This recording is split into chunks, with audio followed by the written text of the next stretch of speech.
Hello, everyone.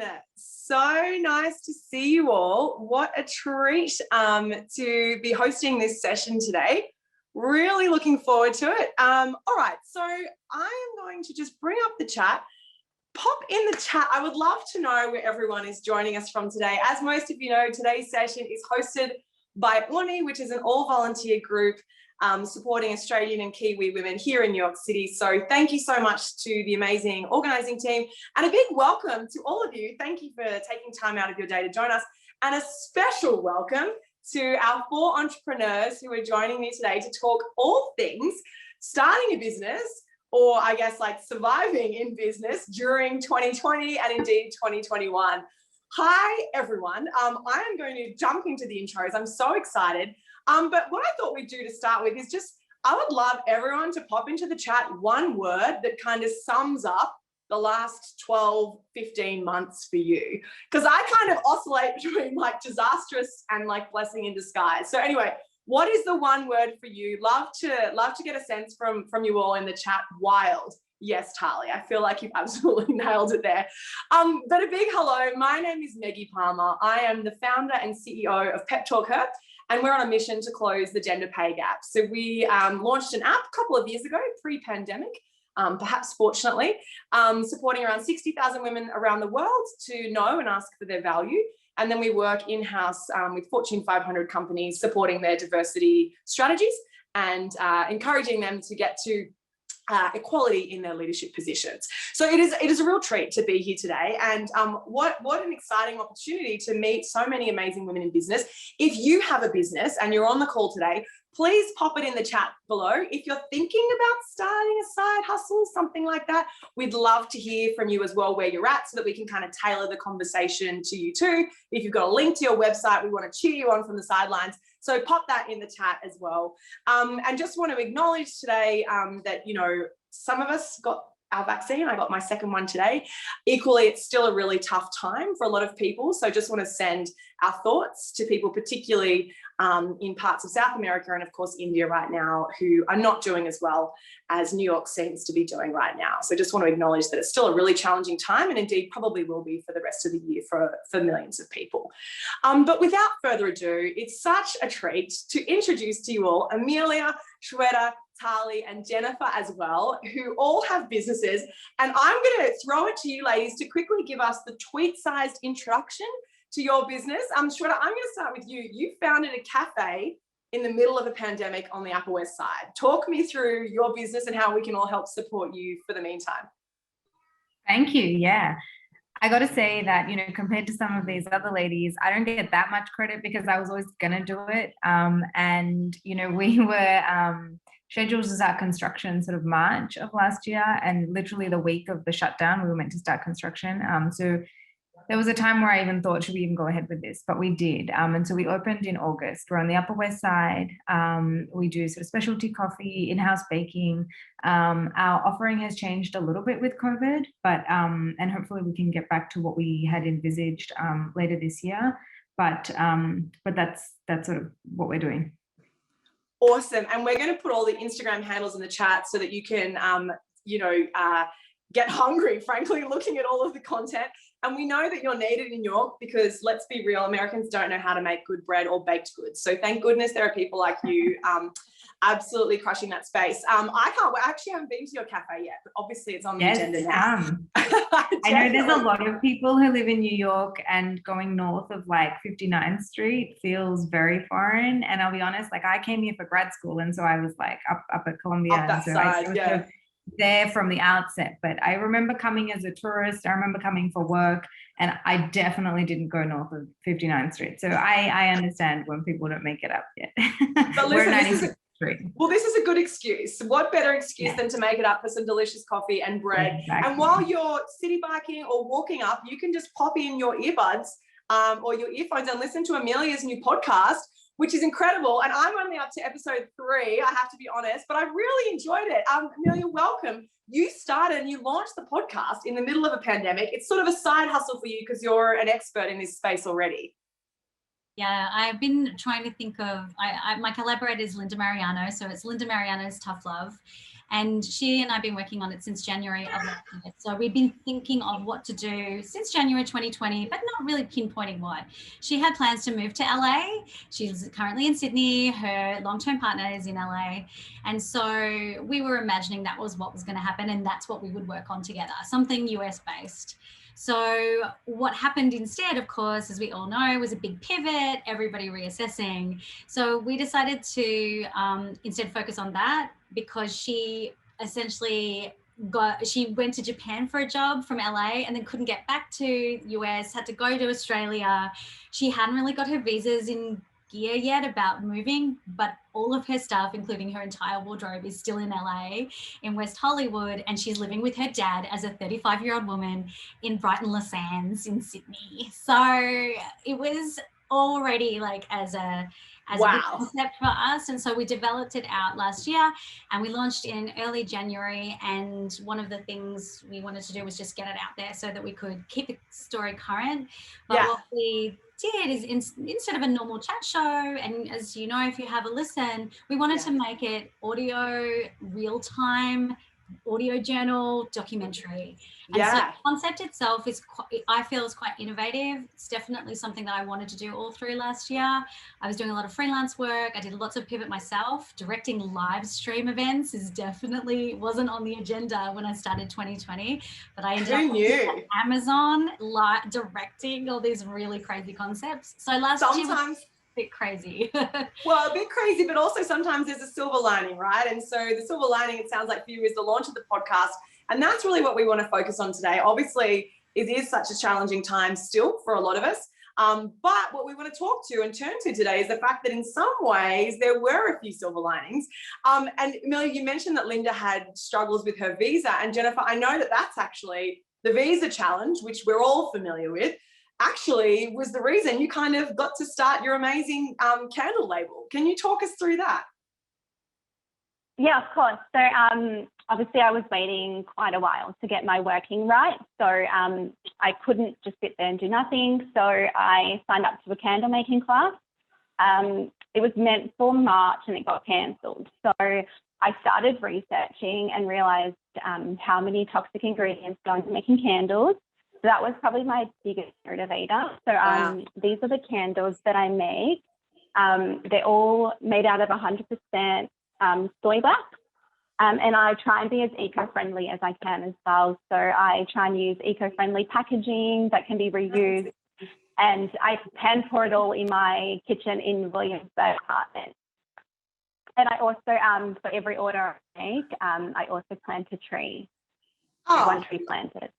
Look at you go, starting a business, you know, creating an impact-driven business and an eco-friendly one at that. I love that. And side note, we are actually getting some corporate candles, some corporate gifts made up by Jennifer's business. So if any of you out there work for companies or have your own business and you're looking for personalized gifts, you may or may not know that Jennifer has that option as well. So Pep Talker is really excited to be partnering with you in that way. So really cool. Thank you so much. Of course. No, it's exciting. And then Tali, I'm so excited to have you here. And you've got some props to help explain your incredible business as well, I think. Well, I thought it would be very on brand for me to actually be embroidering during this webinar. So a little bit about me. I started Neon Stitch Club in 2020, and it's an embroidery art business. Here is a piece that I'm working on right now. And you can buy a piece of hand-stitched embroidered art from me.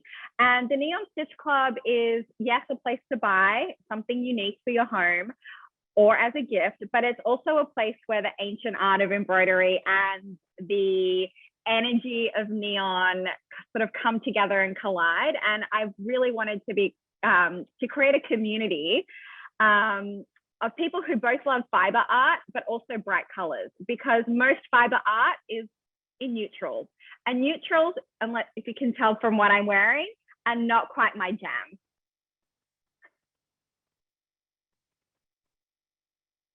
You're an in color, you're a neon in color kind of gal. And listen, I feel Definitely.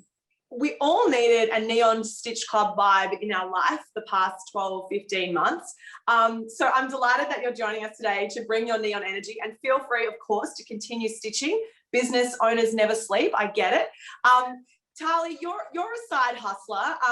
Some of the people in the room today are side hustlers. Some people are working full time. Love to hear from you in the chat as well. For everyone who's joining us, thank you. If you've just joined us, welcome to today's Orny event, focusing on side hustles and businesses running those in a pandemic, which has had highs and lows. And thanks for the one word in the chat as well to help describe this year. Roller coaster, I think, was one of them, which I think is kind of very on point, basically. And a big hello to the other business owners who are joining us here today. Another food business. I noticed that Boomerang Bites is here. Andrea, welcome. I am obsessed with your slices. You notice that Americans don't make slice. They do cookies, they do brownies, they don't do slice. Andrea does. And just side note, you will eat the whole box. So just a little warning there. But welcome, Andrea, and welcome to everyone else. If you have a business, side hustle, full-time consultant, pop the link in the chat. We would love to support you and get to know who's in the call today. What I thought we would start off with is, for anyone who is on the call today, who has a side hustle or who's thinking about a side hustle, there's really nothing like a pandemic, baptism of fire from a business perspective, which you've all experienced. Would you do it all again? Like, if we could rewind the clock, would you, Shweta, I might start with you. Would you open a cafe in the middle of a pandemic if you had your time again? Do we have any regrets? What's your vibe? Today, I don't regret it at all. I think that, ultimately our business was, we've got a pretty small footprint. We didn't have a lot of seating. Everyone always wants coffee and a little treat or a breakfast thing to go with it, whether you're working from home or you're not working or you're, it still appealed to people in the pandemic.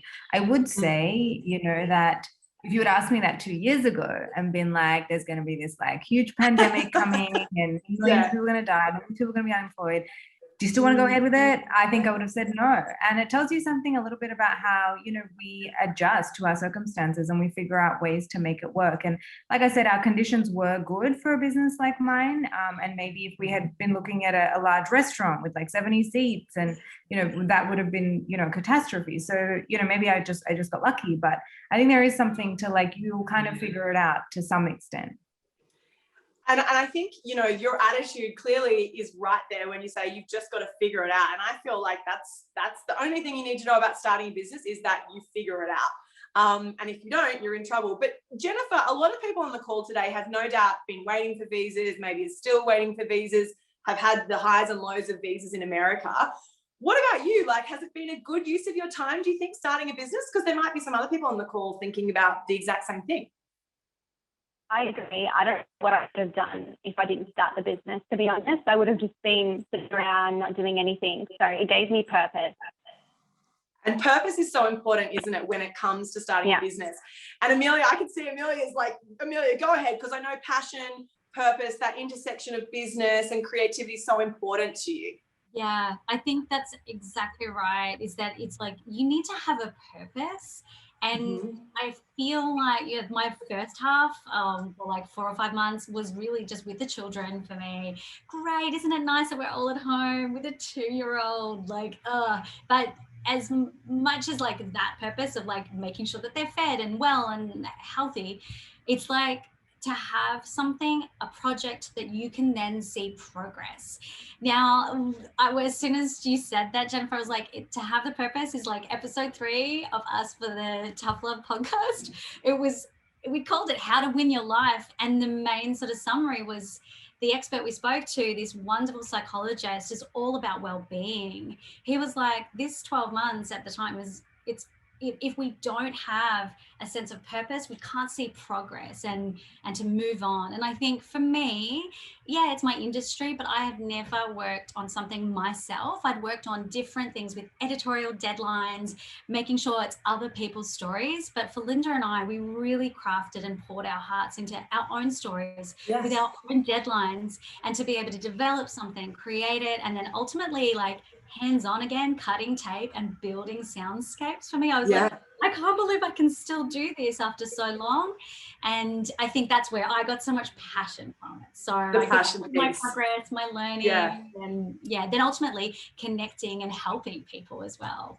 Well, it's interesting you mentioned the psychologist that you interviewed in that episode, which is really interesting. And I think for a lot of us, and listen, if this has happened to you, love to hear from you in the chat. Has the last year and a bit shifted the way you want to live your life and the sort of career you want to do? And we've noticed a lot of people, particularly people, frankly, earning quite a lot of money, have kind of thrown in the towel because they're like, do you know what? You're a long time dead. I'm going to go back and study what I always wanted to do. I'm actually going to go and live closer to my parents because that's what really, makes me come alive. Want to be closer to family, or maybe I want to live on the road and be a nomad. Tali, for you, I guess you've got your Neon Stitch Club is an amazing business. It's your side hustle. So you're working full time, and then this is, I'm going to guess, a big passion for you. How do you balance the two things, and how have you balanced that over the last year? So embroidery is a really slow art form. Some of my pieces have taken upwards of 30 hours to complete. So it's definitely not something that I can just quickly just do in a night or over a weekend. It requires a lot of thought, a lot of planning. And because of that, I think it's allowed me to really make space for it in my life. So, knowing that I have a client deadline means that I have to set aside time in the morning when the light is good, or instead of lounging in front of the TV watching Netflix all night long, it means that maybe I only watch 2 episodes of Netflix and I sit at the same time. So it doesn't really affect my day job. It's something that I can do after hours. But I did take on some very ambitious commissions when I was starting out, and they were really stressful to meet the deadlines. And so I've learned that making the space and planning the work is really important for me, juggling both a day job and a side hustle. Finding that balance. And I should say as well, if anyone has questions for the panel, please send them through, because I think, Tali, what you've just touched on is really interesting. This idea of balance. Did any of us have balance the last year? I'm not sure if we did. I think people went one way or another, and we know through the statistics that unfortunately the pandemic disproportionately impacted women, and especially women with kids, and even worse if your kids are young. And Amelia, I know you've got young children, and there's a graph which I'll ask Orny to send around. It's quite shocking, but it's like the drop off of women is enormous, and then women with young kids, it's off the charts. It's really, really bad, right? And so unfortunately, some of the progress we've made on gender equality has gone backwards because of this situation. So it is an interesting point that Tali raises there about finding that balance, especially at a time when there's not a lot of balance. I think you've actually got someone else sometimes popping in and off of the screen to join us today. How have you gone with the balance? My sister runs hospitality businesses in Australia. I don't think she knows what that word is. She doesn't sleep. She doesn't see her friends. It's hectic. So how do you manage that with family and like the stress of like staff in a pandemic? And how do you kind of cope with that? I love what you just said about nobody's had any balance, because I definitely don't feel like I have. It's been hard. I mean, I have a wonderful support network. I have a sister who lives in New York, so that's been a tremendous, she's about to head back, but it's been a tremendous help to know that, there's someone down the road that I can call, which, I think as most Aussies and Kiwis on the chat can say, like, we don't always have that, right? And we see all our friends back home with that sort of support network.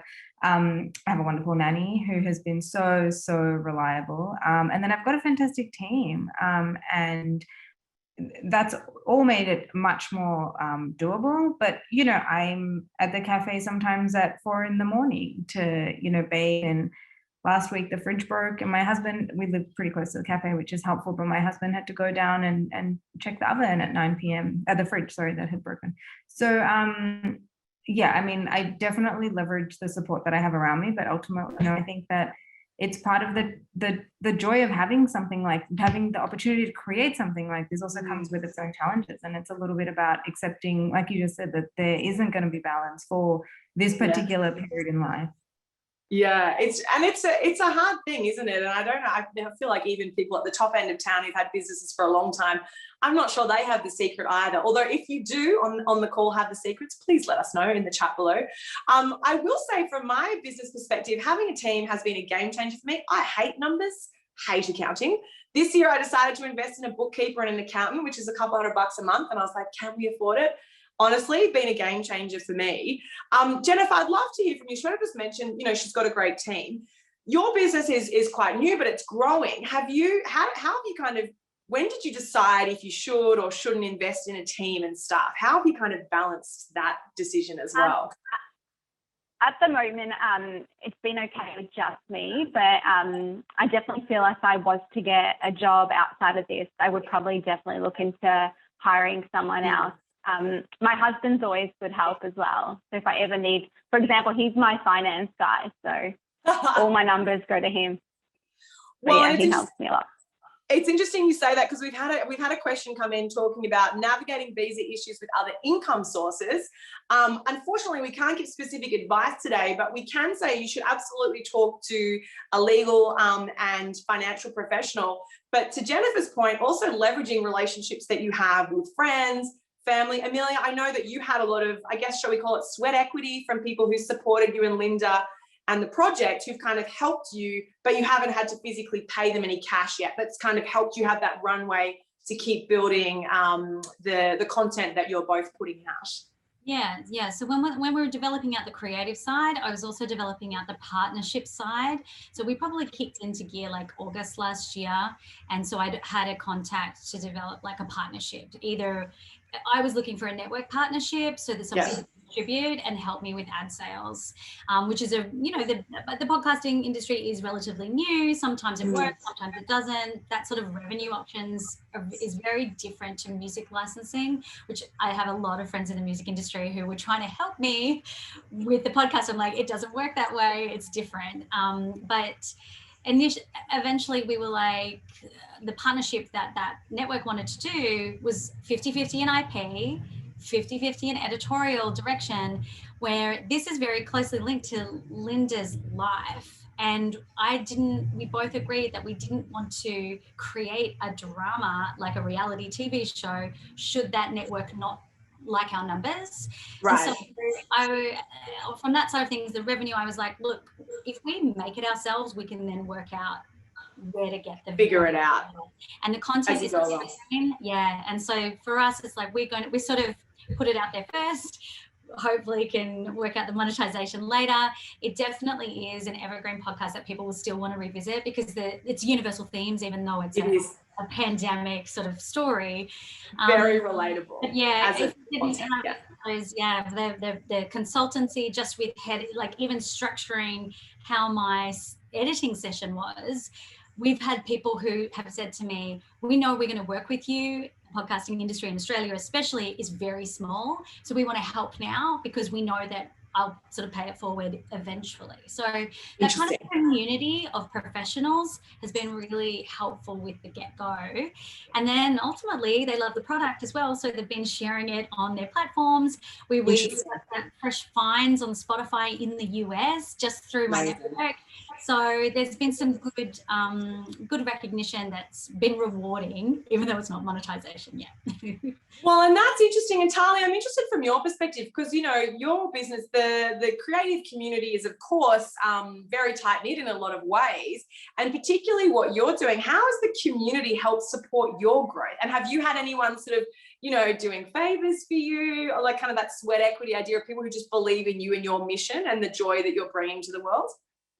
I've been really, really lucky with the aspect of community. I mean, my own friends and family community have really believed in me. And a lot of the early clients that I worked with were all friends of friends or friends of family members. So it was great to have exposure through word of mouth in that way.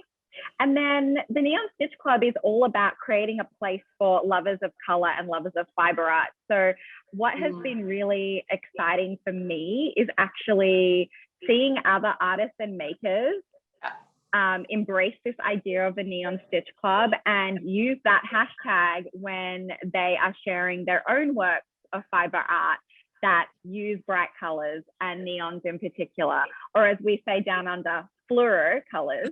So that's been really great to me. And I think that aspect of the community is what I really wanted to create, with this idea of the Neon Stitch Club.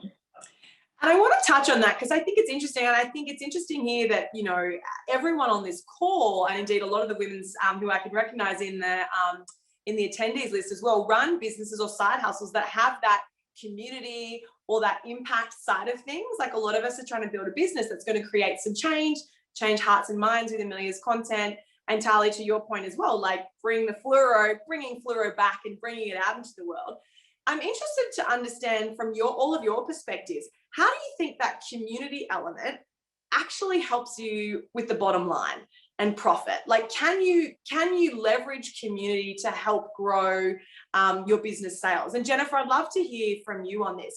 Like family, friends, social media, has that been a huge part of the Candle Company's growth? Yeah, especially Instagram's been a big thing, especially this week is Small Business Week. Yeah. So shouting out small businesses. I've had customers do unboxings, even like recommendations. They definitely help, and people find me through that. So I think that the community that I found has been the most helpful. Ashwin, with the cafe, how did you find it? Did you find it uncomfortable to start with asking people for help or asking family and friends to support you? I know when I started Pep Talk Her, I was like, oh, I don't want to ask people to download an app. I feel awkward, but actually I've had to get over that basically. Did you have a similar experience? Yeah, I mean, for me, I would say like there's only so many family and friends that live within a 10-block radius that are going to come out and support me for coffee, right? So that was not my avenue for like growing the business. But, you were talking about social media and community, and social media has made a huge difference to us. First, in terms of like letting people know that we exist. We opened in August in a pandemic. Half the people had left the city, half the people were not leaving their houses. And so letting people know that we were actually there was all through social media, through the Facebook, like Orny, through Australians in New York in the Facebook group, and also there's like an Upper West Side Mums group, and then our own personal Instagram account. So that's been a huge part of our growth. And we have my strategy is very much not to pay for advertising and marketing, whether it's influencers or Yelp ads or whatever it is. And so, I've had to be really creative with how we use social media to sort of cross-pollinate and reach, like get exposure to different populations who would potentially be interested. So, there's that Australians in New York hook that I just talked about, the mums in New York, mums on the Upper West Side hook. And then we've done other things to tap into different populations. So leading up to Christmas, we partnered with the local pottery studio, and we, did some Christmas promotions, and they did a little custom mug for us. So that was like one sort of like local community business that we were able to sort of, connect with and like I said, cross-pollinate. And then live music has been another thing that we've been doing. Partly just to support the local musicians that sort of live in the neighborhood. And then, of course, it's been lovely to be that cafe that does live music on the weekends. Like, who doesn't want to go there, And that's also helped us, like people will repost and post and reels, and, people want to sort of share their experience. And so social media has been a huge part of figuring out, or a huge part of, letting people know that we exist and getting engaged in our brand. So I feel like if you weren't running a cafe, you should definitely be a partnerships expert, because it sounds like you've just like absolutely crushed that. And I think it's so interesting, to your point, it's like start with who you know and just kind of like just go the layers. It's like an onion, right? Because I think sometimes when you're starting a business, you're like, oh my gosh, I don't even know. And it's like, well, okay, what is unique to you? And you're an Australian living in New York. Let's just go back to basics and start there. Tali, for you, what about like, how did you go in terms of approaching other artists to help support you, or other, influencers and people in the creative community to kind of share the work that you were doing? Did you DM them? Like, how did you kind of build your partnerships similar to what we were just discussing? It was all that I've done has been all really organic engagement. So for example, I'm I'm trying to create a community around people who love fiber art that is in bright colors. And so what I would do was use existing hashtags. So for example, neon art, neon thread, neon embroidery. I mean, there wasn't a lot of people using neon embroidery, but there was with neon art and neon thread. And so actually then going and seeing who were using those hashtags and liking and engaging on their posts.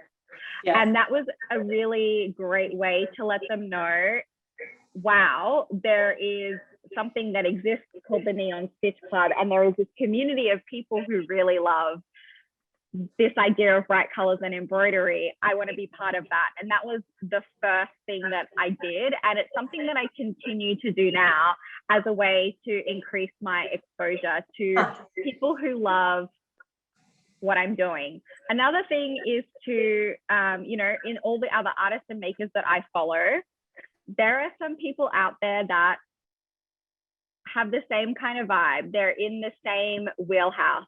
And so under their posts, there's comments from their community that's like, wow, I love that splash of neon, or wow, I love the patterns that you've collected there. And so me as the Neon Stitch Club account, liking those posts, engaging with those posts, has been a great way to expand my network even further. And not doing it in a salesy way, like, hey, you like that, you should come and like what we've got going on because we've got something similar. But more about that shared experience, the camaraderie, and just making a friendship and making connection. In the past year, I've actually developed some great Instagram connections and friendships. One who I actually met up with in real life a couple weeks ago because we both got vaccinated. Kate, if you're listening, she is an illustrator who has an amazing character called Harrison that she's creating, and we might be doing a collaboration together. So it's super exciting what you can uncover through just genuine curiosity and engagement online. Well, that's so fascinating, and we're so excited. We'd love to see the link of that collab, so make sure you keep us in the loop about that as well, Tali. But you raise another interesting point that actually over the past year, you've almost strengthened some of those relationships on social media. Perhaps another, silver lining to what has been an otherwise fairly atrocious year for a lot of us. There's a theme coming up for me though that I'm kind of identifying, and it is that, starting a business or a side hustle, like maybe kind of looks a bit glamorous if you're sitting on a panel like you legends all are, but as you're hearing, there's a lot of grit and resilience and hustle. And I don't mean like working, 22 hours a day hustle. I just mean like thinking outside the square and like liking all of those comments and like reaching out to the mums group and reminding them to please post and like creating those reels. A lot goes into this, right? So Jennifer, for anyone who's listening today who's like, oh, I'm going to just start this cute little business on the side, would you call your business just like a little cute thing on the side? Like, it's a lot, isn't it, running your own business? Yeah. So when I tell people I make candles, people just think, oh, I'm just pouring wax into a vessel. But there is so much work that goes into it. So each candle jar that I pick has to be tested with different wicks.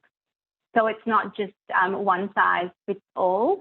So, and then again with the social media side, it is a lot of work as well with engaging. And now I'm trying out reels. Like it's a lot to just even do. So every day I'm doing something new. So definitely think it's not easy, but it's definitely doable, I would say. Yeah, that's a great way of putting it. It's not easy, but it is doable. And it does give you freedom, flexibility to an extent. So Amelia, I know for you running, launching the podcast, I should say, I guess was a hell of a lot of work, but at the same time, probably gave you some of the flexibility you were looking for with the kids. What would you say to anyone who's listening on this call today, who's considering starting a business? Like, what would your one piece of advice be if you had to sum it up in like one sentence? What would you say?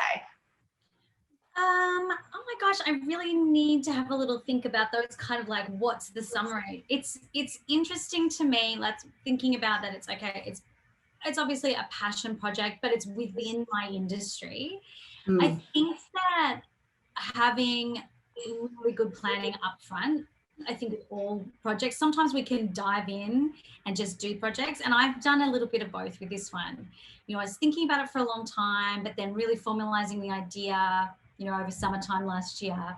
So whilst it feels like dynamic and, oh, we just started this thing, and so many people were just like, wow, you know, how many people are you hiring on this project to do it? I was like, no, it's me and it's Linda. There's two of us just doing our thing, but it sounds spontaneous and immediate, but it was a lot of development work. A long time coming.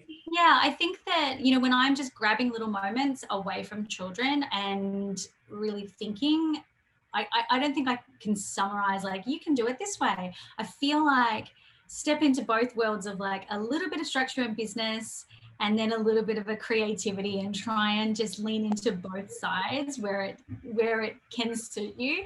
If you can't lean into business, find your collaborator, help you a little bit to help you lean into the business side. Yeah, that's really good advice. And I will say, so Amelia is clearly, she's good at putting a roadmap in place and a structure. I am not that person. Sadly for me, Amelia, I need collaborators like you. So Amelia made a great point there that you should have a plan in place. And I agree with that. And I would also say, if you're like me and you don't have a plan, and if your favorite quote is like me, leap and the net will appear, you know, you can get there in the end. Perhaps I would have gotten there quicker, Amelia, if I'd had a plan. I didn't really. I sort of knew mission-wise what I wanted to achieve and the impact we wanted to have through Pep Talk Her, but I didn't really know the roadmap, frankly. I had no idea. But I did know the sort of life that I wanted. And I wanted geographic freedom. I wanted to be able to work here from New York. I wanted to visit my nephews. They're so cute on the Gold Coast. I wanted to travel sometimes. So I was quite clear, you know, in some of those values that I wanted in my business. And I think that's important to think about too, because if you don't want to have to go and check the fridge at 9 p.m. or sometimes be up because the barista calls in sick at 4:30 a.m., don't start a cafe, right? You've got to think about these things from the outset of like what's important to you from a lifestyle perspective too. But Sharon, I want to throw it back to you, like your one piece of advice or like one clear next step that people can take today if they're thinking maybe they've got this inkling of an idea. Yes, I can answer that. And I think it links a little bit to a comment that Jules just posted about my background, because my advice, and it's also my story, is no, I didn't have any background initially in hospitality. So my background is sort of corporate. I used to do tax consulting. I left that. I went to grad school. I did like business psychology in grad school in New York. And then I did HR consulting for a few years. And then I left that and I thought, you know, I really want to do something different. I tried 2 different corporate lives and they weren't right for me. And so I had a period of flexibility where I was, you know, I had a little bit of time off. And so I decided to spend some time in small businesses, in hospitality. And I was trying to figure out whether I sort of got to a place where, you know, that was an industry that I was passionate about. And then it was a question of deciding whether I wanted to be in a small business environment or did I want to go into sort of the corporate environment within hospitality. So maybe like a Union Square hospitality or something like that, that would give me some of the aspects of corporate life that I was used to and that I enjoyed and that I had experience in, so I could make that switch, or did I want to like do something completely different? And so I worked in a few different cafes. I trained as a barista. I worked in a bakery. I worked in a restaurant. And over the course of sort of 3 months, this is a few years ago now, 2019. Over the course of those 3 months, just like working in these different industries, different businesses, I got a really good sense that, you know, I didn't want to go back into the corporate environment. I wanted to go into that small business environment and start my own thing. But, you know, for anyone who's sort of in that, on the cusp of contemplating such a big change, I would say like figure out a way that you can invest in yourself and test the waters, because truly, like, I got a great sense as a cafe downtown run by an Aussie that I worked at for a while, and we're still really good friends. And he gave me such a good insight into what it was like running my own space. You know, like just this week, the ice machine's broken down and the fridge is broken down, and it's like, it's fun serving customers and it's fun making coffees and it's nice, like, engaging with people, but that's not the real, you know, like there's a lot of like admin and working out payroll. Nobody's working out your payroll for you, you know, like all this. There's a lot of stuff that goes into running it. And ultimately, any career is going to have its own challenges. But I would say, like, especially, this was a huge jump. Like Jill said, it was a massive change in what I was doing.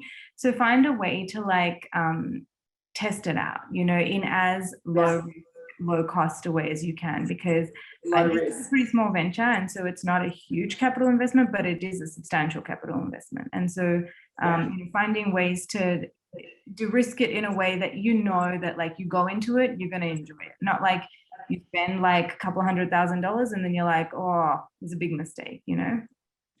Well, and I think that the point that you make there of testing the waters, if you can, is a nice way to de-risk it, right? And Tali, I'd love to know from you, you know, you've, I guess, tested the waters doing this on the side. Would you ever then leap into doing it full time, do you think? Is that something that would ever cross your mind? Or do you actually like having the balance of the two parts of your life?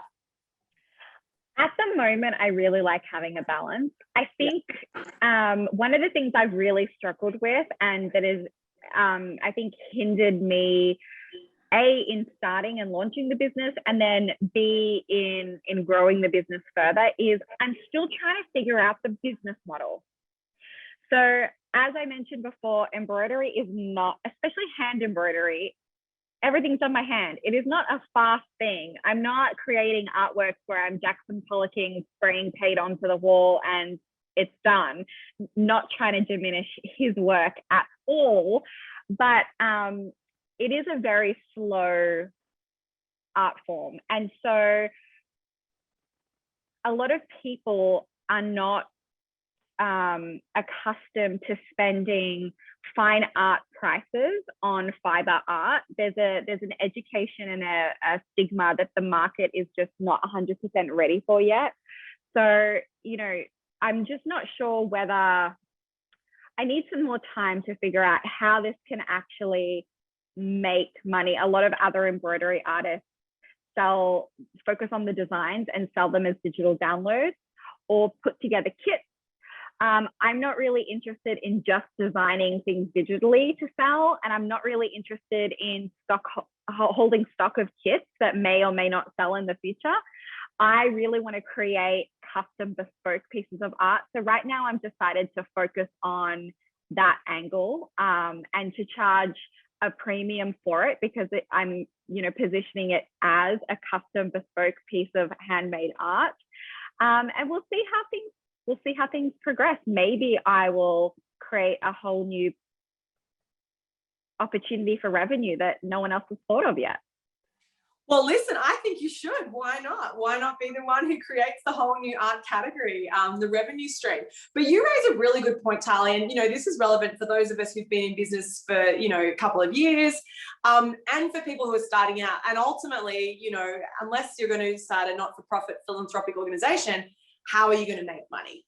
You know, even if you want to be an impact-driven business, like I am, like a lot of you are, like at the end of the day, you got to put a roof over your head. You've got to pay your staff's wages, you know, otherwise people aren't happy coming to work, right? So how are you going to make money? Jennifer, I'd love to know, what was your thought process? You were waiting for your visa, you started this business. Did you kind of retrofit and say, if I want to make this much money, I have to sell this many candles? Like, how did you figure out your business model and pricing?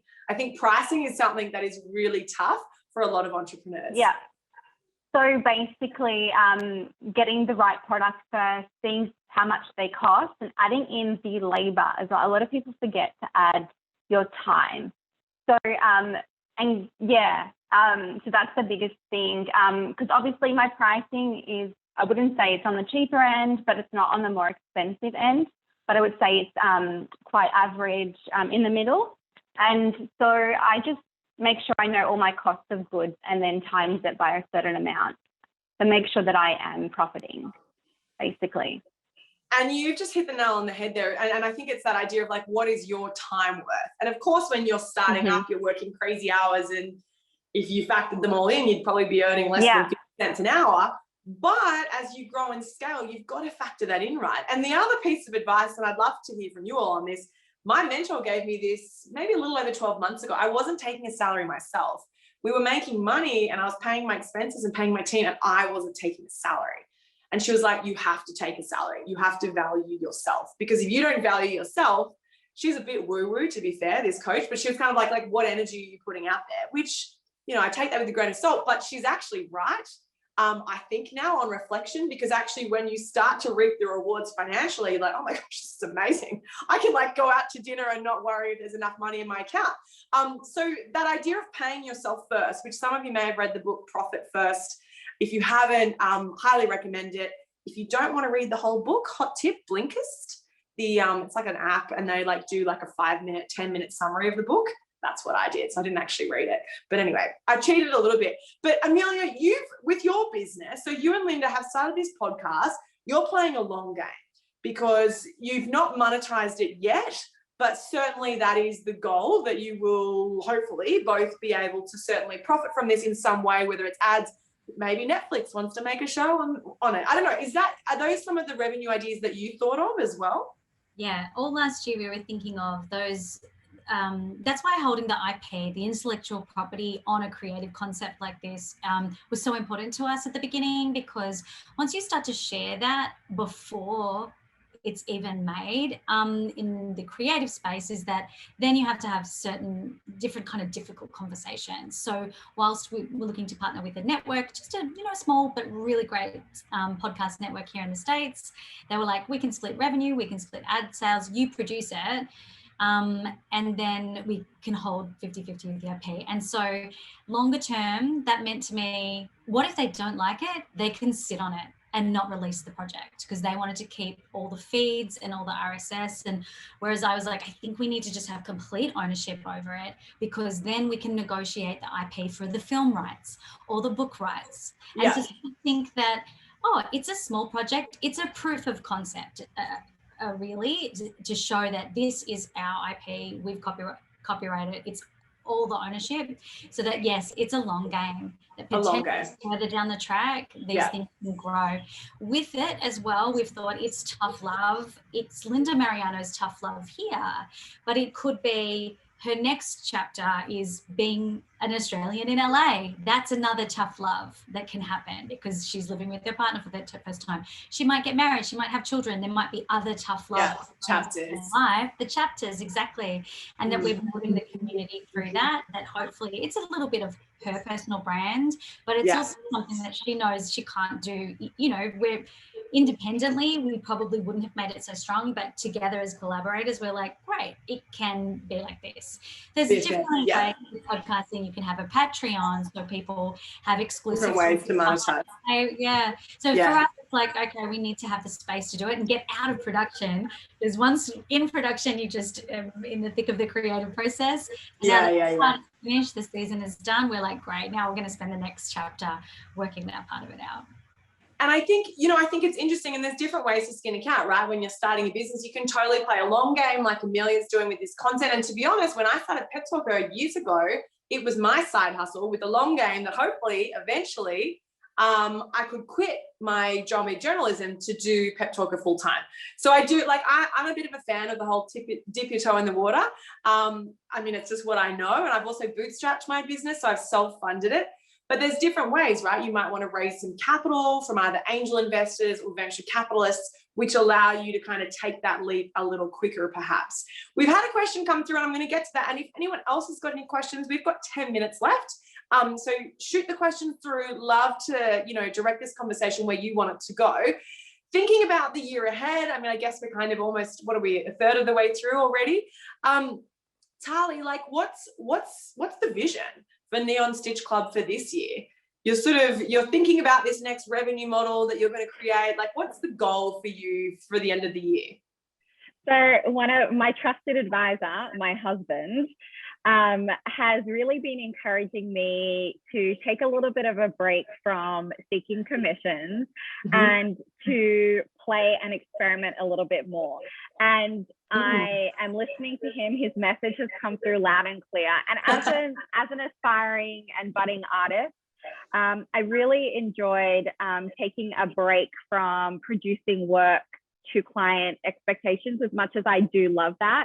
And this time has really allowed me to not only experiment with new tools, I've been playing around with Procreate on the iPad, for example, for designing and drawing. I've been able to practice new stitches. I've been able to use different company and different vendors for fabric and thread. So this is really a time of experimentation for me.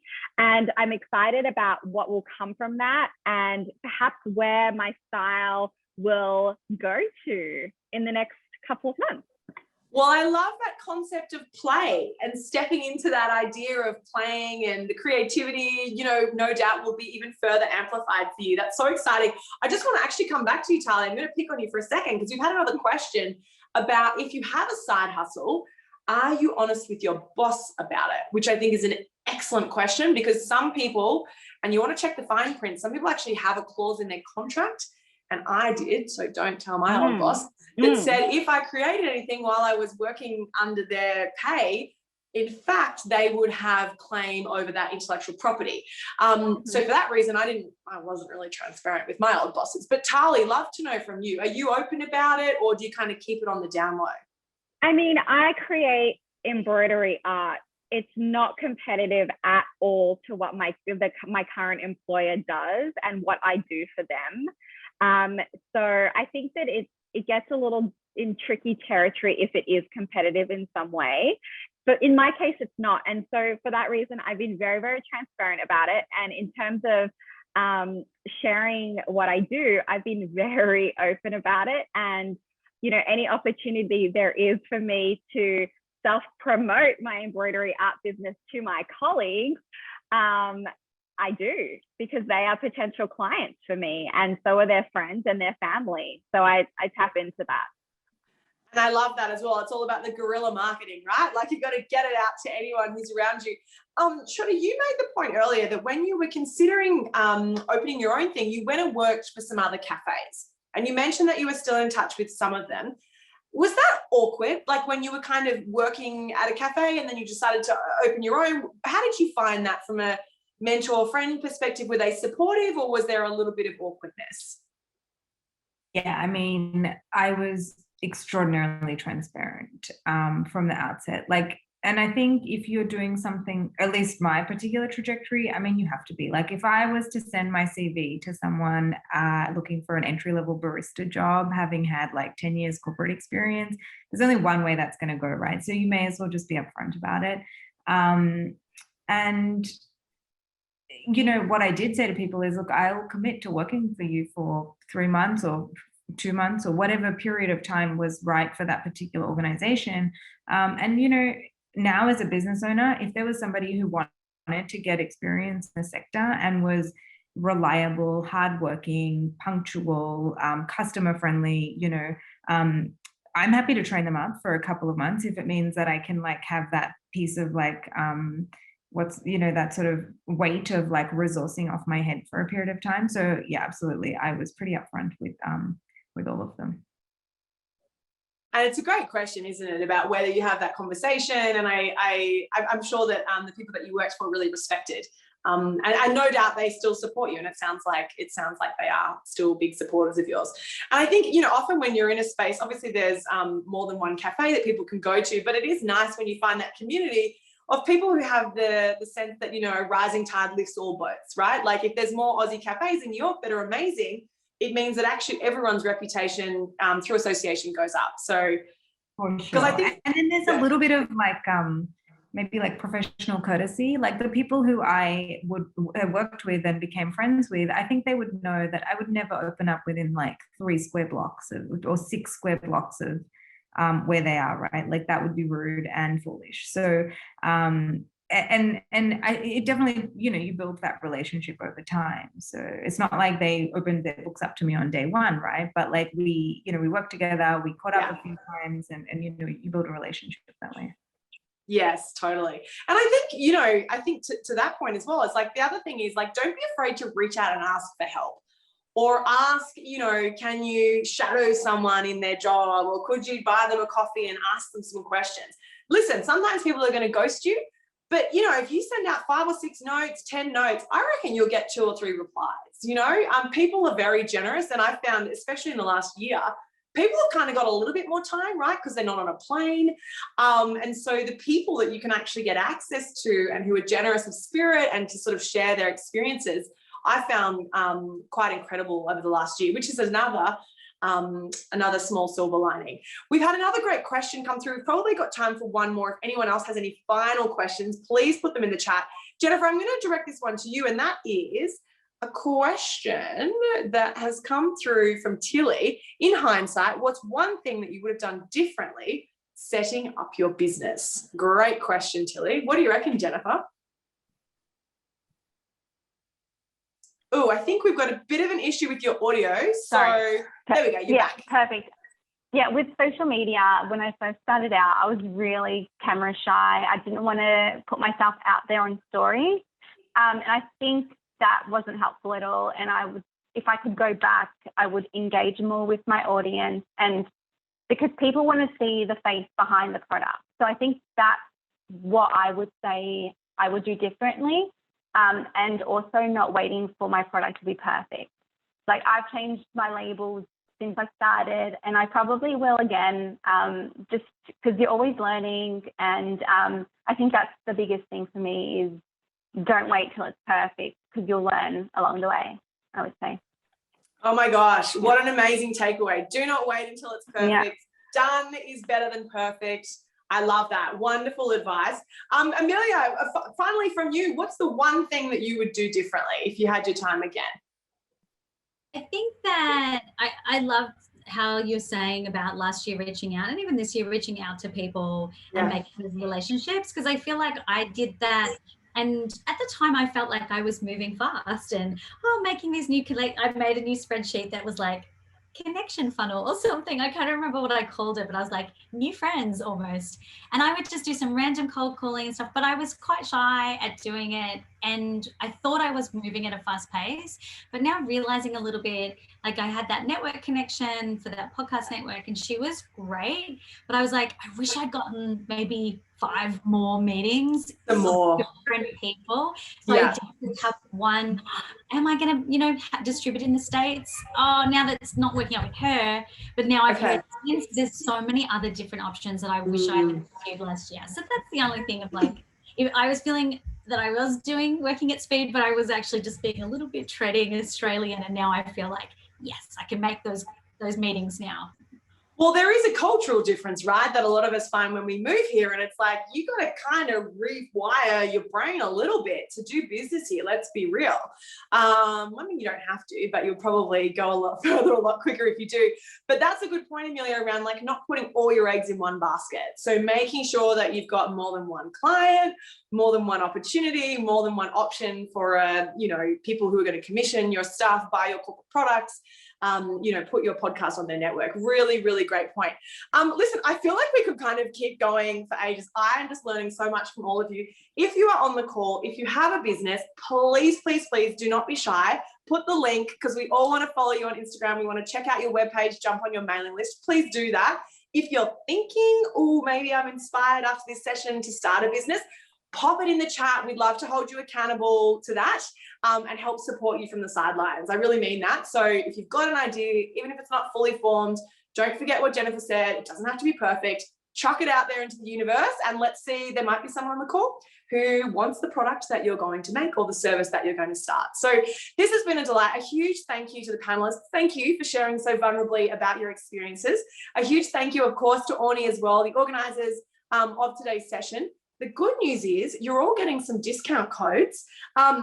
So if you need some candles, which you all do, you can never have too many candles.